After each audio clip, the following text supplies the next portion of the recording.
অতি দুঃখের সহিত প্রথমেই বলতে হচ্ছে যে গতকাল আমার একজন সম্মানিত উস্তাদ মাওলানা আব্দুল মান্নান সাহেবকে মাগরিবের নামাজের পর দাফন করেছি, জানাজা হয়েছে। যদিও হুজুর গত 26 ডিসেম্বর সৌদি আরবে ইন্তেকাল করেছিলেন, গতকাল মাগরিবের নামাজের পর জানাজা হয়েছে এবং দাফন করা হয়েছে। আল্লাহ পাক হুজুরকে জান্নাতের সুউচ্চ মাকাম দান করে, সকলে বলে আমিন আমিন।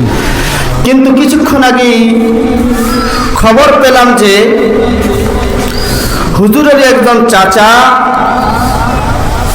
জনাব আলফু গাজী, ওনার বাড়িরই একজন চাচা কিছুক্ষণ আগে নিহত হয়েছে। সকলে বলে ইন্না লিল্লাহি ওয়া ইন্না ইলাইহি রাজিউন।